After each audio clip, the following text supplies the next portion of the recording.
आज आपके सारे कन्फ्यूज़न दूर होने वाले हैं। बहुत सारा मार्केट में जो खाना मिल रहा है वो ज़्यादातर हाई इंडेक्स वैल्यू वाला ही हो, कम जीआई वाला खाना हमें खाना चाहिए और हेल्दी रहना चाहिए। फाइबर फैट भी निर्धारित करता है कि वो खाना हमारे लिए हेल्दी है या अनहेल्दी। हाई ग्लाइसेमिक इंडेक्स वाला खाना आपके लिए हानिकारक हो ये जरूरी नहीं। आइए अब जानते हैं कैसे निकालते हैं किसी फूड का ग्लाइसेमिक लोड। हेलो फ्रेंड्स, बहुत सारे लोगों ने मुझे कमेंट करके पूछा है कि ग्लाइसेमिक इंडेक्स क्या होता है, ग्लाइसेमिक लोड क्या होता है। तो आज के इस वीडियो में हम जानेंगे इन दोनों के ही बारे में, इन दोनों का आपस में रिलेशन क्या है और इन दोनों में डिफरेंस क्या है। साथ ही ये भी जानेंगे कि क्या हमेशा हाई ग्लाइसेमिक इंडेक्स वाला खाना हमारे लिए हानिकारक ही होता है। तो आज आपके सारे कन्फ्यूज़न दूर होने वाले हैं, क्योंकि आज हम इस वीडियो में डिटेल में इन दोनों के बारे में जानकारी लेंगे। इसलिए लास्ट तक मेरे साथ में जुड़े रहिए। और अभी तक आपने चैनल सब्सक्राइब नहीं किया है तो चैनल भी सब्सक्राइब कर दीजिए और बेल आइकन भी प्रेस कर दीजिए, जैसे कि आने वाले वीडियोस का नोटिफिकेशन आपको मिलता रहे और आप और हमें से ही कनेक्ट रहिए। तो आइए अब जानते हैं ग्लाइसेमिक इंडेक्स के बारे में। जो भी हम खाना खाते हैं वो हमारे शरीर में जाके शुगर में कन्वर्ट हो जाता है और हमें एनर्जी देता है। जो खाना हमने खाया है वो जितनी तेज़ी से हमारे बॉडी में जाकर हमारे ब्लड में जाकर शुगर में कन्वर्ट होता है, उसी से उस खाने की इंडेक्स वैल्यू निकाली जाती है। अब इंडेक्स वैल्यू निकाली की जाती है, उसके लिए किसी पर्टिकुलर फूड को बहुत सारे लोगों को खाने के लिए दिया जाता है और उसके बाद में उनकी ब्लड की टेस्टिंग होती है। जिस हिसाब से उनके ब्लड में शुगर का लेवल बढ़ता है, उसी हिसाब से उस खाने की इंडेक्स वैल्यू यानी कि ग्लाइसेमिक इंडेक्स वैल्यू तय की जाती है। अगर तेज़ी से खाने में अब ब्लड में शुगर बढ़ता है तो यानी कि वो खाना हाई ग्लाइसेमिक इंडेक्स वाला है, और अगर धीरे धीरे ब्लड में शुगर बढ़ता है तो यानी कि वो लो जीआई वाला खाना है। अब बात कर लेते हैं हाई ग्लाइसेमिक फूड के बारे में और लो ग्लाइसेमिक फूड के बारे में। हाई ग्लाइसेमिक इंडेक्स वैल्यू की बात करें तो वो होता है जैसे कि मैदे से बनी हुई चीज़ें, प्रोसेस्ड फूड, पैकेज फूड। आजकल बहुत सारा मार्केट में जो खाना मिल रहा है वो ज़्यादातर हाई इंडेक्स वैल्यू वाला ही होता है। साथ साथ में शुगर कैंडी हो गए, जूसेस हो गए, डब्बे बंद जो जूसेस मिल रहे हैं वो तो बहुत ही ज़्यादा हाई ग्लाइसेमिक इंडेक्स वैल्यू वाले होते हैं। वहीं अगर हम कम जीआई वाले वैल्यू की बात करें तो वो हमको फ्रूट्स, वेजिटेबल्स, होल ग्रेन्स और मिलेट होते हैं। ये सभी खाने हमारे लिए फ़ायदेमंद होते हैं, इसलिए कम जीआई वाला खाना हमें खाना चाहिए और हेल्दी रहना चाहिए।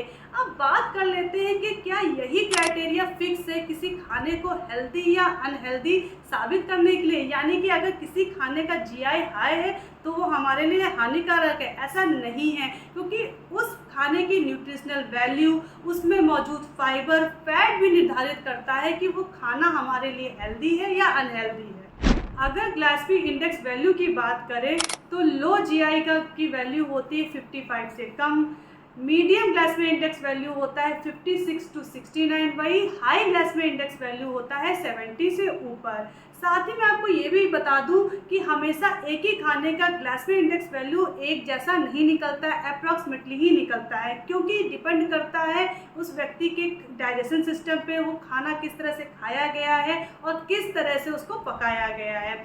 साथ साथ में जीआई कम होना ही क्या एक क्राइटेरिया है आपके खाने को हेल्दी या अनहेल्दी साबित करने के लिए? ऐसा नहीं है। आप जो खाना खा रहे हैं उसकी न्यूट्रिशनल वैल्यू क्या है, उसमें मौजूद फैट कितना है, फाइबर कितना है, इससे भी पता चलता है कि आपका खाना हेल्दी है अनहेल्दी। इसलिए हमेशा हाई ग्लाइसेमिक इंडेक्स वाला खाना आपके लिए हानिकारक हो ये ज़रूरी नहीं होता है। जैसे कि पोटैटो को अगर हम बॉयल करके खाते हैं तो वो लो ग्लाइसेमिक इंडेक्स वैल्यू देता है, यानी कि वो हमारे लिए उतनी हानिकारक नहीं होती है। वहीं अगर पोटैटो को हम घी में फ्राई करके खाते हैं तो उसका ग्लाइसेमिक इंडेक्स वैल्यू बढ़ जाती है और वो हमारे लिए हानिकारक हो जाता है। ये तो थी बात ग्लाइसेमिक इंडेक्स के बारे में। आइए अब बात करते हैं ग्लाइसेमिक लोड के बारे में। किसी भी फूड का ग्लाइसेमिक लोड जानने के लिए उस खाने का पोर्शन कितना हम खा रहे हैं और उस पोर्शन में कितना कार्बोहाइड्रेट मौजूद है, यही सब बातें निर्धारित करती हैं ग्लाइसेमिक लोड के बारे में। आइए अब जानते हैं कैसे निकालते हैं किसी फूड का ग्लाइसेमिक लोड। सबसे पहले उस खाने की जीआई वैल्यू मल्टीप्लाई करते हैं हम उसमें मौजूद कार्बोहाइड्रेट की मात्रा से, और जो वैल्यू निकलती है उसको हम डिवाइड करते हैं 100 से, तो जो वैल्यू आती है वो उस फूड का ग्लाइसेमिक लोड होता है। जैसे कि अगर 50 ग्राम प्रोसो मिलेट लेते हैं तो उसमें होता है 34 ग्राम कार्बोहाइड्रेट और उसकी ग्लाइसेमिक इंडेक्स वैल्यू होती है 52। जब इन दोनों को मल्टीप्लाई करते हैं तो जो वैल्यू निकलती है उसको 100 से डिवाइड करते हैं तो वैल्यू आती है 17। यानी कि 50 ग्राम प्रोसो मिलेट की जो ग्लाइसेमिक लोड है वो 17 है। आइए अब बात करते हैं ग्लाइसेमिक लोड की वैल्यू के बारे में। तो हाई ग्लाइसेमिक लोड की वैल्यू होती है 20 से ऊपर, मीडियम ग्लाइसेमिक लोड की वैल्यू होती है 10 to 19 और जो लो ग्लाइसेमिक लोड होता है उसकी वैल्यू होती है 0 to 10।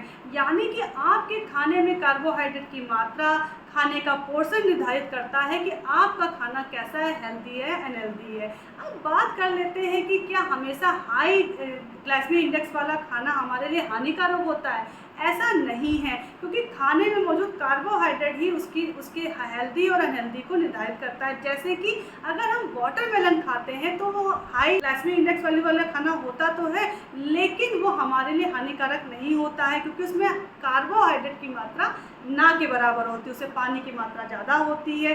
वो हमारे ब्लड में शुगर की मात्रा तेज़ी से बढ़ाता तो है, लेकिन वो उतना ज़्यादा नहीं बढ़ाता है कि हमारे लिए हानिकारक हो जाए, और डाइजेशन भी उसका अच्छी तरह से और जल्दी हो जाता है।